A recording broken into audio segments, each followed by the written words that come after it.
I'm always a loser when I negotiate, never win. Because once you stop speaking. Now, ladies and gentlemen, this course, if we are talking about negotiation, this is a book that you have got to study, which is negotiation. This one for hobby, about 1 or 2 months time, you finish it, and then in the end, you don't know anything. So we don't read. Again, I read some more books here, negotiation, like this. I don't know anything. What should I do? So I went down to the Nanyang Technological University. And there I was the oldest participant in the course.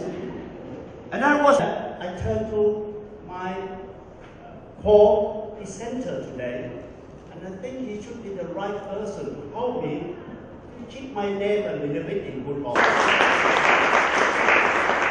I'll be doing something like 30-35 minutes with all the theory and some practical experience. And after that, for about 10 to 15 minutes, because he's the Deputy Director of Global Island in the telecommunication business, talking about AIS, through DTAC every day until I don't know what he's talking about. Thinking a lot. And when I think, a lot of different things come up, and in the end, you just start this. Now, I put 2 pictures here, shaking hand.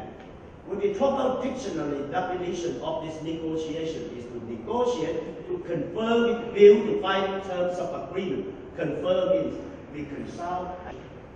Because when I want to negotiate with you, you have something. That's why I negotiate. When you want to get something from me, you negotiate. Okay, that is the agreement.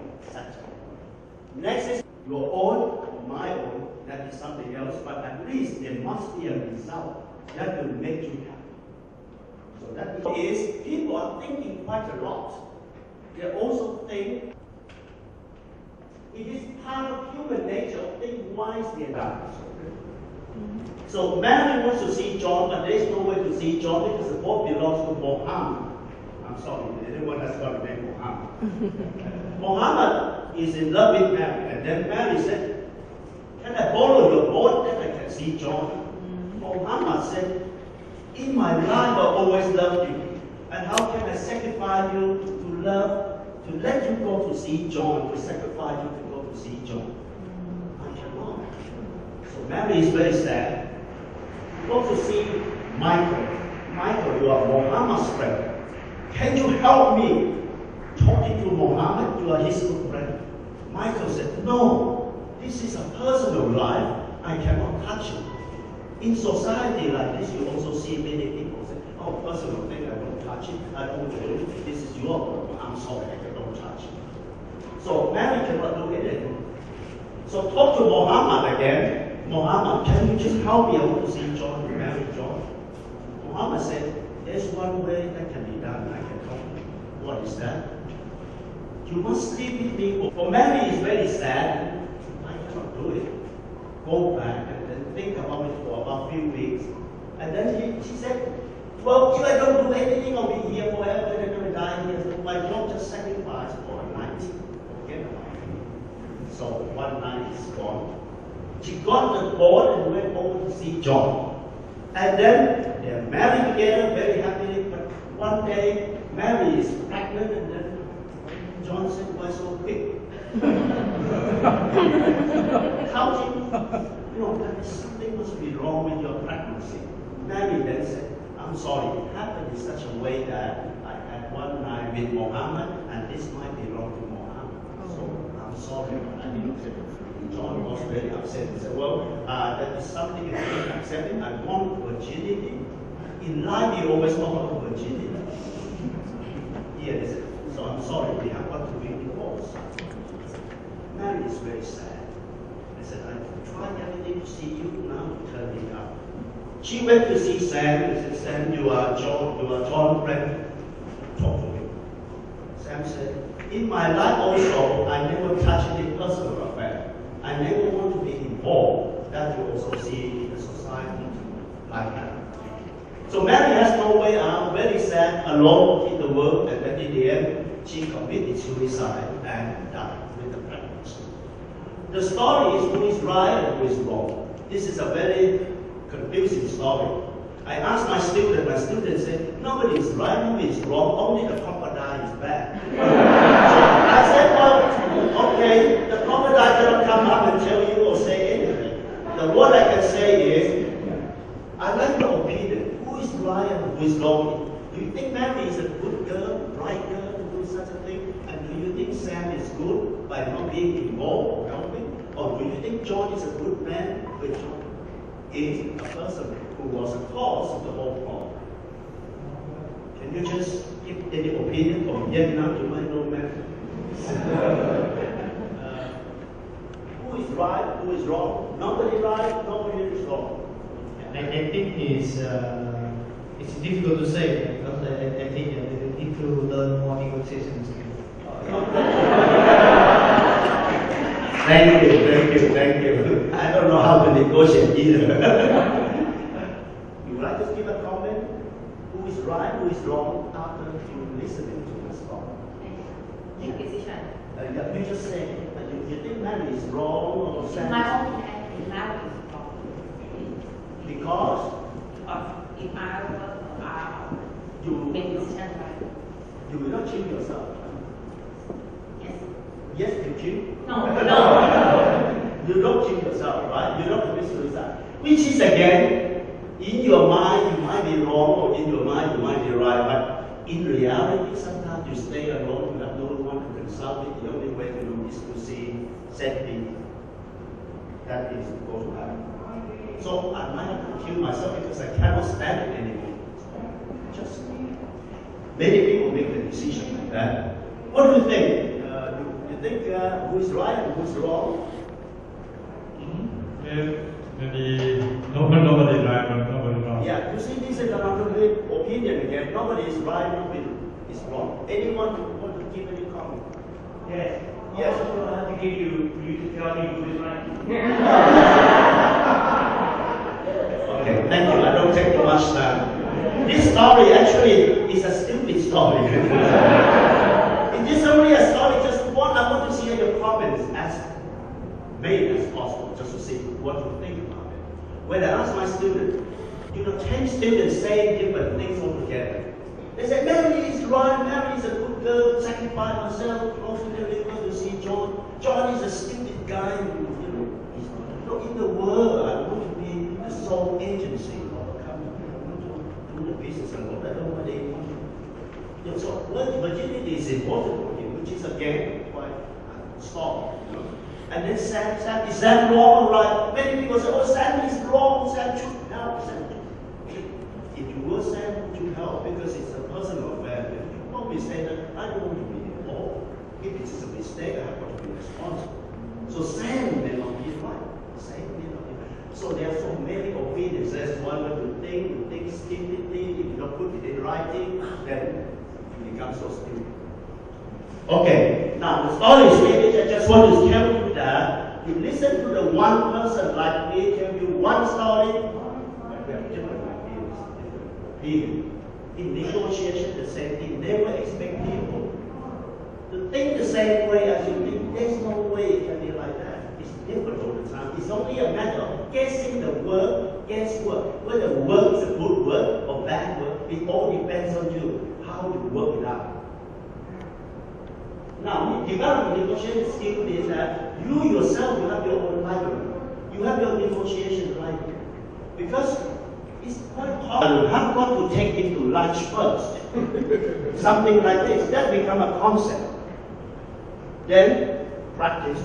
You practice that experience, reflection, the concept, and then you collect all the things you practice and become an experience. So yourself is a library. If you ask me whether I know a lot about negotiation on the property, I say I can know quite well. Condominium I know very well. I can just walk in and feel what I want and what I don't want. So this is all from experience. So developing, always remember experience help you to become a good negotiator, unless you don't want to remember the things that you have done. Okay? This is negotiating range. Before I go to this one, remember that the pattern of negotiation will be very simple. You have got win-win, That is all we know. Win-win. We want to have win-win. The pattern is good. You are happy. He's happy. Negotiation style or practical negotiation will be done by son Morgan. He will be more talking about how you can talk to the customers who are doing business with you now, not as a customer but as a consultant, not a seller but as a consultant. He'll be able to give you some ideas about it. Next is something like compromise negotiation. You also can see that too. That we walk away not so happy, but it's okay. It's okay.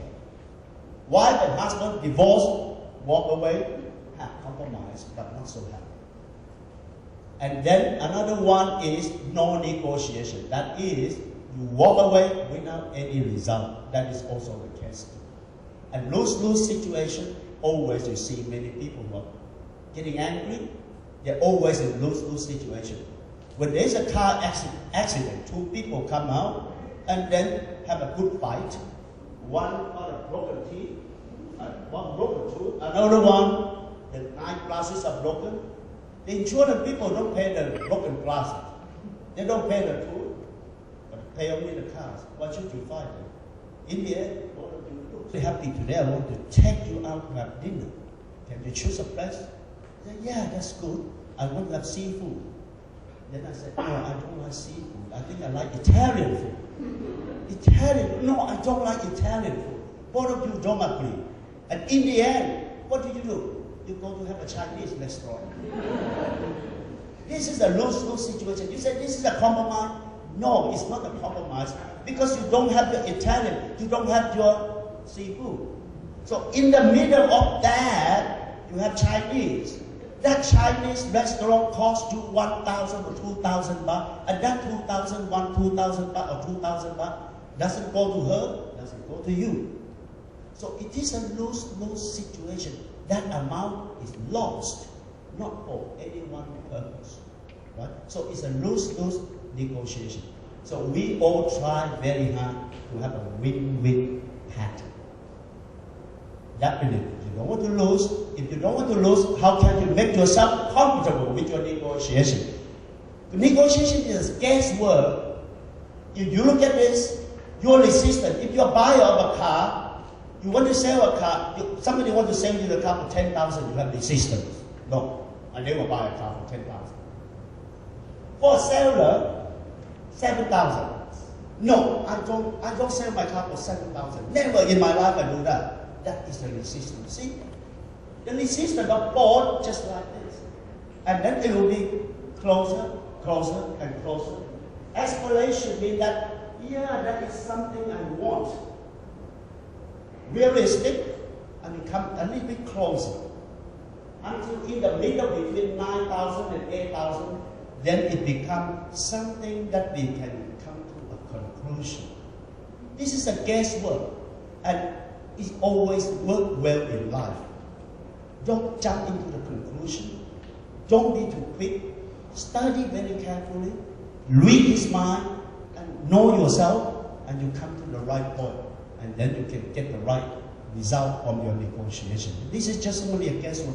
You see, when that person buys the car for $10,000, he'll be on a lose-win situation, right? Or because he buys the car for 10,000, so he loses.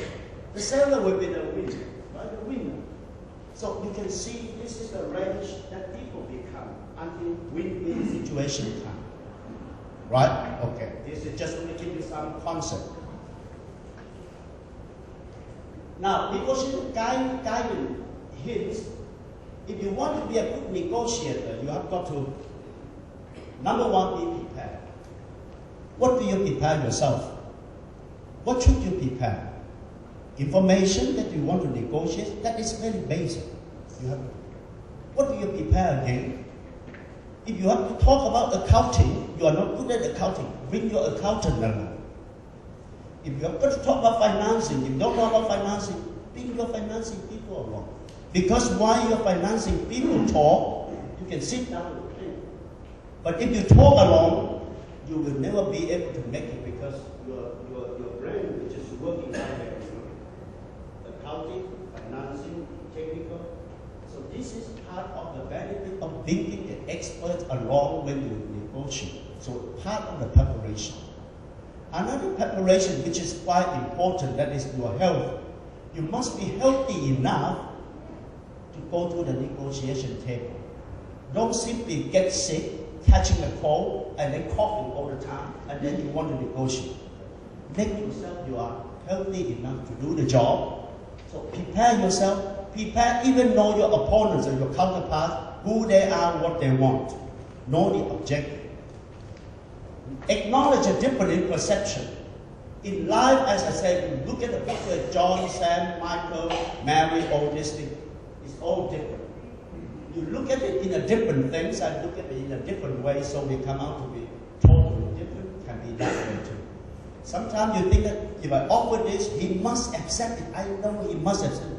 You are wrong. He doesn't want to accept it. It can be in that way too. Don't jump to the conclusion. Perception can be different. Next is anticipate no agreement. That is, don't be so positive or over positive. Think that you'll be able to conclude the deal. It's not that easy. It's not that easy. Sometimes there is no agreement. Then there is no agreement. Think about it, that there is no agreement. It doesn't mean that you don't have agreement, you don't succeed in doing it. You can do it again in future. No problem.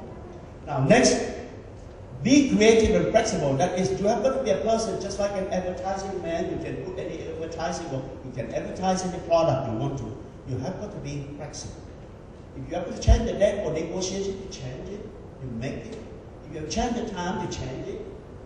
Or any topic that you have to be flexible about, you have to be flexible about. Don't be just very square-headed. If not this, no more.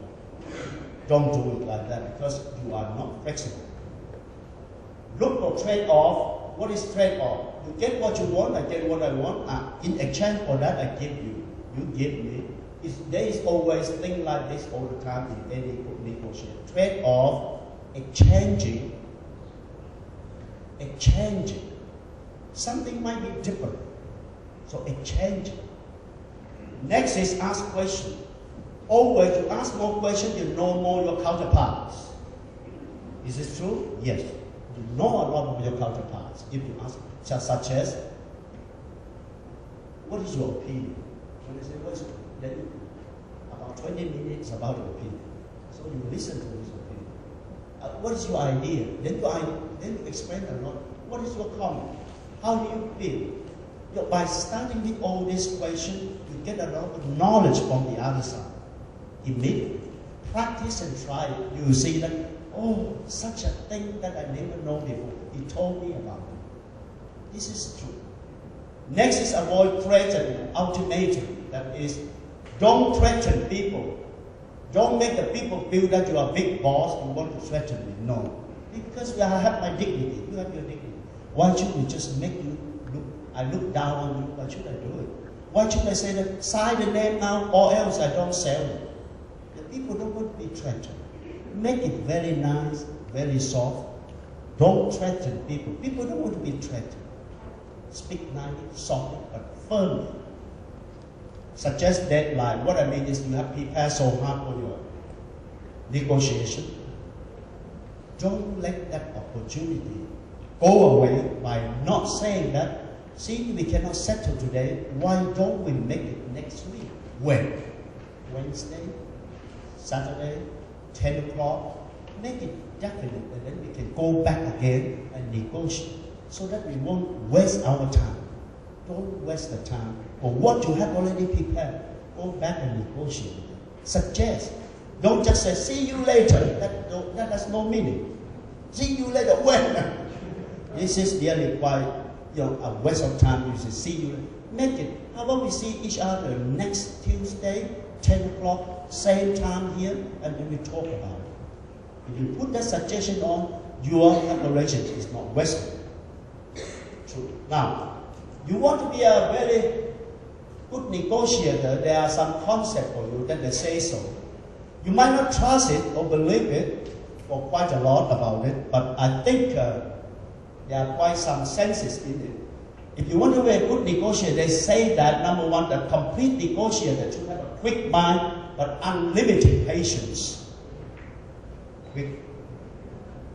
Don't be square head, but unlimited patience. You have to wait. You need to wait. It's important, unlimited patience. You might not get the order now, you might get the order later. But one day I will get the order. Definitely. So unlimited patience. If you have that, congratulations. Next is, know how to dissemble without being a liar. What is dissemble? Dissemble is conceal, not to let the people know. That means that I don't tell you doesn't mean that I'm a liar, okay? I don't tell you that I love you, I'm not a liar. But in my heart, I love you, okay? So this is something which is quite true. Sometimes we don't tell all the things that we have in mind. But that doesn't mean that I'm a liar, but I don't tell you, that's all. So have that habit too, in a way. Don't tell everything, okay? Next is inspire trust without trusting others. I'm sorry, I trust you, okay? I'm faithful, okay? But they say that you can trust, but don't, without trusting others, inspire trust, make people trust you. But you don't have to trust them a lot. But you don't have to tell them, okay? Don't tell, I don't trust you. No, I don't trust you. In my mind, I say, I don't trust you. But please trust me. Trust me. It's true. In life, it's like that, can be true, right? You don't trust people, but let them trust you. Because you get more benefit out from it too, okay? Next is, be modest but assertive. That means that you can be very polite, you can be a very nice person, but you have got to be a strong man, so not, look like a very soft and no power. You have got to be modest, but assertive. Okay, this is something which is important to that. Aggressive, you have to be aggressive, but you can be very polite. This is a very good quality in life too. Next is, charm others without succumbing to their charm, and charm others. I make you feel that I'm very charming, but I won't fall in love with your charm. This is also quite true in a way that you can see a lot of girls selling motor cars. They are very charming. You succumb to their charm, but they never, succumb to your charm. So in the end, you have got to, fall in love with whatever she says. So be careful, don't succumb to it. You will see that a lot, I like to deal with the ladies who are the purchasing people. Men I don't like. Seem to be difficult to talk to. This is my nature too. Now they say possess plenty of money and beautiful spouse. I don't agree, also agree some. That means that if you have a lot of money, it really helps you to be a good negotiator in a way. But that doesn't mean you are not honest, but you can just bring up your image. If you have a lot of money, you negotiate about $1 billion project, but you go by bus. You might be happen to be in a Mercedes Benz, right? Then you look better. Or you want to buy a big project, and then you go by taxi, and then please could you call a taxi for me? Something like this can give a good image, but don't take it too seriously that you have money and then you can negotiate. That is not the same. Why spouse again? If you have a beautiful wife, isn't it good? I think it's not bad. You think good or bad? District governor? I know you have a good, beautiful wife. I made mistake too. I no comment. It's a mistake that cannot be repeated. I'm sorry. Well, anyway, normally I was in the New Zealand embassy for 10 years. I got experience that as I walk around, I can notice that a lot of people, particularly men, they always in a cocktail party walk to the beautiful ladies and talk to the beautiful ladies. That is a center of attraction. I don't know why they like to. So if your wife is beautiful, she might be able to dig some information for you to talk to your counterpart. That is part of the benefit too, I think. Anyway, don't trust this one. It can be wrong. This is another wordings. They say John Ruskin. Don't worry about him. I don't know who he is. He said, it is unwise to pay too much, but it is worse to pay too little. That means that you pay a lot, it's okay. Now, it's worse to pay too little, but if you pay only a little, when you pay too much, you lose a little bit of money. Pay a lot, you lose a little bit of money. That is, or when you pay too little, sometimes you lose everything because the thing you have bought was incapable of doing the thing it was bought to do. That means that you want to cheap, but cannot work. And in the end, you have to buy something expensive, so you lose the money.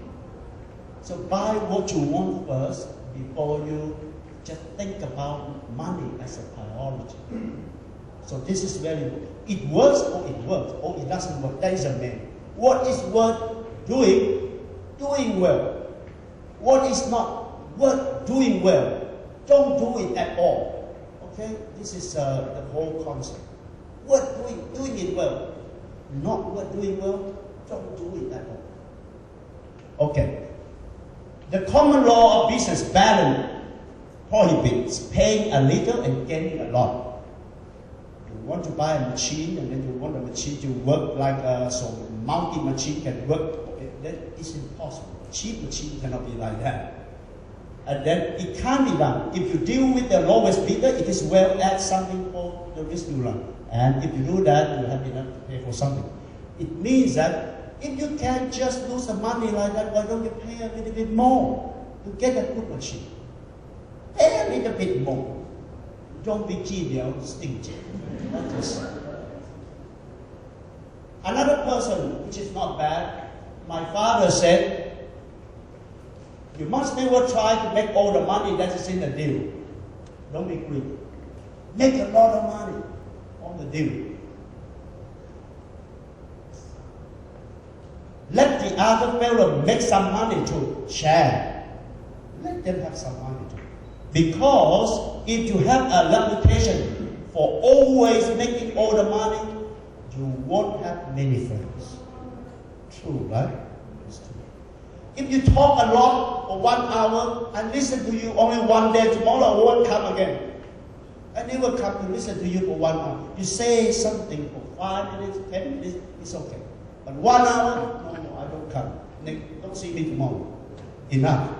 So too much is no good. Okay? Take too much also not so good. This is from George Jen, who is the international director. I think the word learn is a very good thing to do when you are in negotiation. Learn is that L is listen to what a person is saying, always listen. Then E, effectively communicate. Speak clearly. Very important. What you want to say it out correctly, clearly. A, avoid ambiguity, that is never be a person in doubt.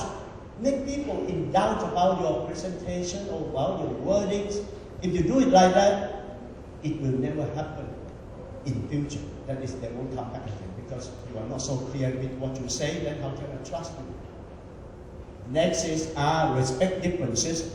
Your idea is your idea, my idea is my idea. I happen to respect your idea too. And the last one is no judgment. Don't say he's a bad man or he's a good man or whatever it is. There will be no such thing as you are the judge for whatever he is. You can analyze, but you cannot judge that he's a bad man, a good man. Never judge, because you never know that somebody will say that you are a bad man too. Okay? Next, this is a very useful. I got 20 pages because I thought there will be only 20 people, but today I'm so happy. There are about nearly 50 people come to listen. So I have about 20 here I can give you, but before that, this is a cheat which is very good in the sense that you can check yourself whether you are a person who can negotiate well with the preparation. Number one, I know what I want and ask for it. The marks will be 5, 1, and never. So when you say, I know what I want and I ask for it, 5, normally I know what I want, 5, the score. I prepare well for negotiation. That may be only 3 because normally I walk in and talk and negotiate. But if you prepare, then you give yourself 5. I can see the big picture. I never be very small. I always look at the person in the wider scale. Next is, I listen and ask many questions and learn. That is also. Then I avoid picking and arguing on too many points. Are you a person like that?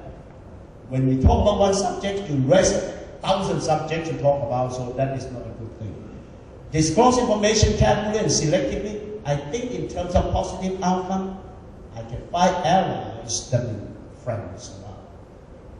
I summarize well and frequently. This is important. You are right or you are wrong. Always have a sort of summary. I am creative in developing exchange items. Exchange items means what we want. I'm patient. I'm able to diffuse strong emotion, diffuse stop emotion. I'm able to think clearly under stress, have empathy for others. I have confidence. This sheet or this list, you can give it to your sales staff who want to go out to negotiate. Let them do the exercise and bring back. You can check and see whether he's really that type of person. And this is a very useful list. I have about 20 pages I have prepared. If you want to, I can give you later. So, thank you. Enjoy negotiation. That is my part. 4 things in life I don't want you to break. Number 1 is don't break trust, because trust is something we should not and we must not break trust. Because in dictionary there is no real trust. It's only the word trust. So I trust you, don't break it. Number 2 is don't break promise. You promise anyone, don't break it, because there is no such word in the dictionary called re-promise. You promise me, don't break it. I promise, don't break it. Because if you break it, I won't trust you again. Number 3, don't break relation. Wife, husband, don't break. Friend, don't break the relation. Because once the relation is broken, we don't see each other again. Even see each other, we don't talk well, not in good terms. And the last one, gentlemen, ladies, gentlemen, I like to say, don't break my heart and then don't break your heart. Thank you. My son, Walakan, will give you some practical negotiation, and if you can ask him anything about mobile phone you don't know, you ask him, but my mobile phone broken down, he never have it repaired. Thank you.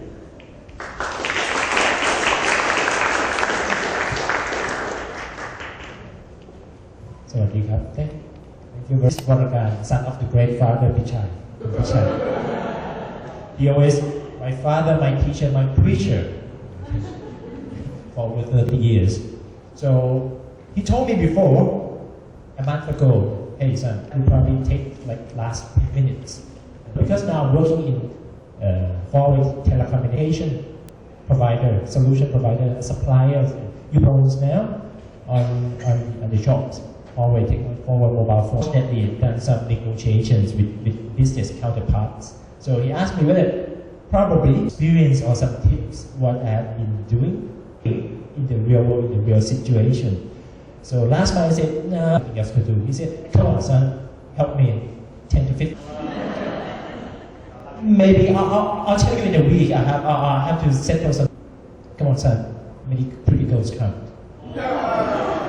Okay, right away. Right? So he win the negotiations. So it is one of the very key factors for knowing the expectation, what the other side expects. It's going to be a bit more technical, according to what the core values. Core values. What is the good quality of negotiators? So what I've been summarizing, what I've been seeing in over 10 years, where I'm working with over technologies. A good negotiator have a few ingredients. Okay. See, the first one is expectation. Knowing expectation, that's just what I told you before. Knowing the expectation, that means understand what is the customer business challenge, what they want, okay, what they actually want.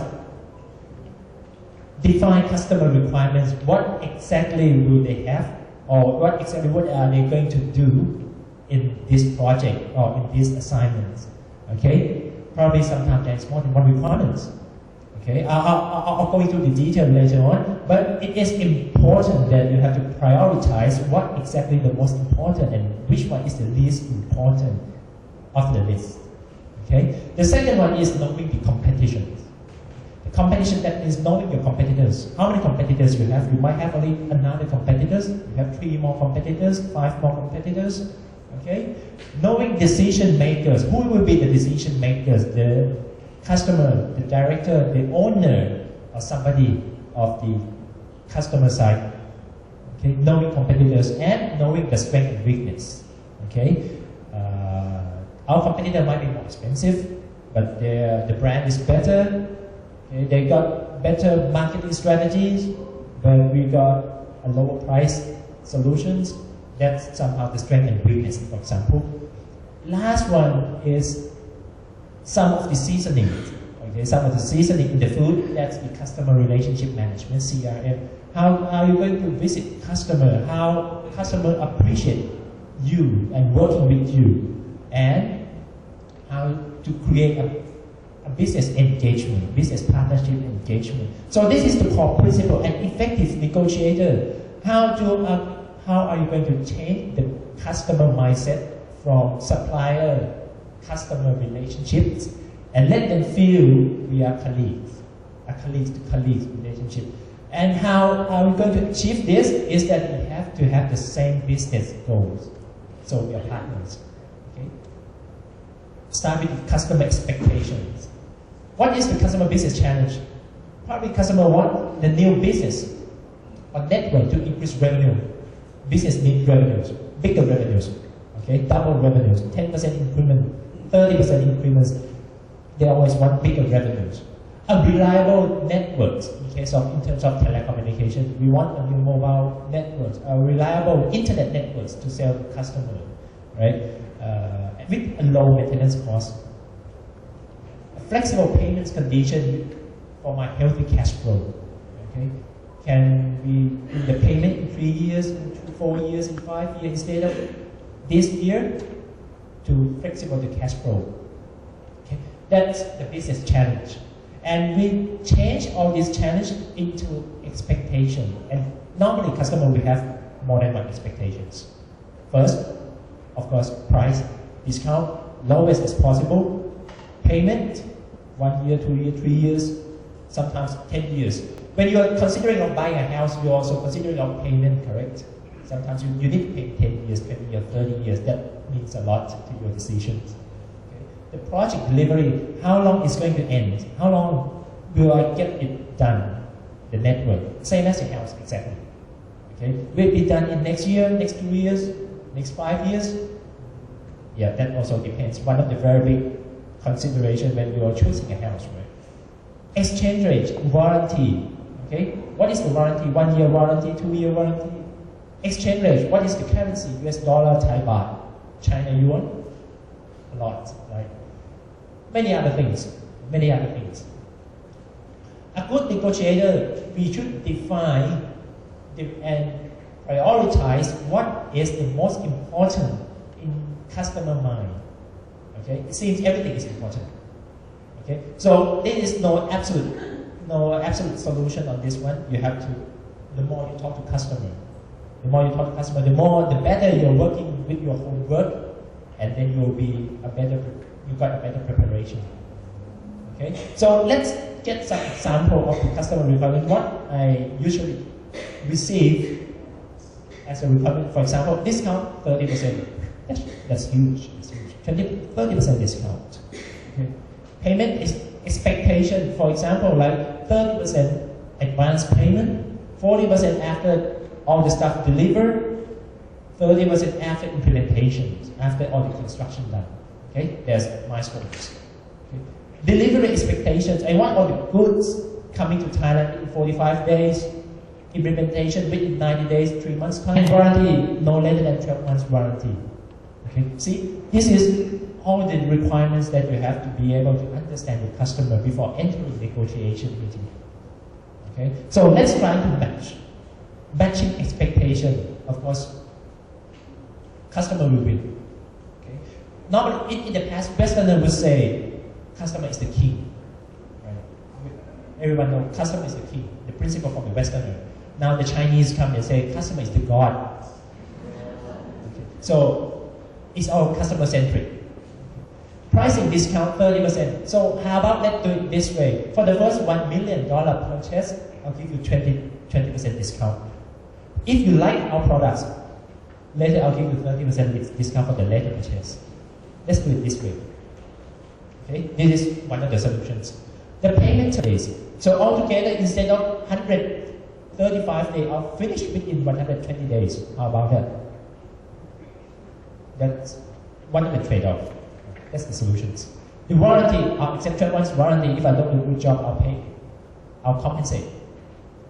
Okay, that's an example of matching expectations. Okay. Next one is about customer relationship management and customer relationship milestone. This is the principle of the sales and marketing people, that there are milestones for you to check whether how good your customer relationship is or how is your relationship with your business counterparts. Okay, there are some parameters here, starting from basic relationship, intermediate relationship, colleagues relationship, or business partner relationships. Okay, no matter you are a customer or you are a supplier, you are a seller, this is the level of customer relationship that you should be aware and, if possible, improve, and it would help you to improve all the business efficiency. The basic relationship is non-official business activity, able to make phone calls, make an arrangement for meetings, stuff like that. Okay, and next up level, a bit better, is intermediate relationships. Customer is happy to having the other activities outside work, outside the working hour with you. For example, you are able to make an appointment for dinner. You could be able to have lunch with him. Right? This is more on the outside work or more conversation topics that not relating to the business. Okay, so you're getting more like friends. Okay, the next level is colleagues relationship. You'll be the preferred vendor, or you would rather buy from you rather than the other brand. Right? For example, like I'll buy Huawei rather than Cisco because I like you. Because I'm working with you, I'm working with the people. I'm not working with the equipment. Okay, I like talking to you. That's how we define a preferred vendors. Okay, and gain support. Of course, if they want to, they support. Okay. Last one is business partner. Achieve a mutual win-win business success. That means if what are we delivering, we help them to think about the business model. This is in the bigger pictures, and would be able to help them increase the revenues or help them becoming a success in business. So they will be with us. That is a win-win business success and a long-term reliable partners. So it is very important. I briefly mentioned at the beginning that we have to understand what is the decision makers. So one of the principles of salesperson is that knowing customer organization chart. If you were at the customer side, be careful, you are being scammed already. Because of the salesperson, in their head, they all have this picture in their head, your organization chart. Starting from MD, all level to the specialist. Okay? And they already define the key person who will be the key decision makers from the lower level to the top level. Okay? This is very basic homework that you might not be aware of, but this is actually doing. And one by one, let's see, for example, like manager, Mr. Kavichai, age 30, single. What are the interests? Single. He can eat out, regular drinker. Yeah, that's the hobbies. This is the very basic homework of the salesperson that going to meet a new customers. Okay. Mr. Sathit, age 45, married, 2 children, like travel, occasional drinking. That's how are we going to match their activities, okay? And how to create more relationships. MD love golf, likes talk about stock exchange, stock market. So we find topics. Okay. So this is how we scanning all the customer that we are going to enter, and I think it is a good character, good behavior when you are meeting your business counterpart in whatsoever roles. It is better that you know more about him or her. Okay, so you got more things to talk. Okay, some useful tips here. Find common interest from your customers. Sports, hobbies. I like soccer, I like NBAs. Okay, I'm a Liverpool fan. Hey, how come you're a Liverpool fan too? So we got common. It's getting much easier. The second one is, what is the eating behavior? Everyone loves eating. Everyone loves eating. Everyone loves good food, right? So somebody like beef, somebody don't take beef. I love beef. Somebody take seafood, sushi, drink wine. Somebody vegetarian, healthy eating. Japanese, Chinese, Western, dessert. What are they? What are the favorites? Okay, this is very simple. Okay, buy some snacks when you're visiting them. Small money, good benefit. Note some important information. Birthday, newborn kid, wife favorites. We doing this. Really, no joking. Okay, so this is the last one. The last of the last tips that my dad gave you lots of tips. I find this is the best tips. Don't rest until your good is your better and your better is your best. Written on the book as my birthday gift on 2003. Okay, and this was written by him. Okay, thank you for having us today and have a nice day. Thank you very much.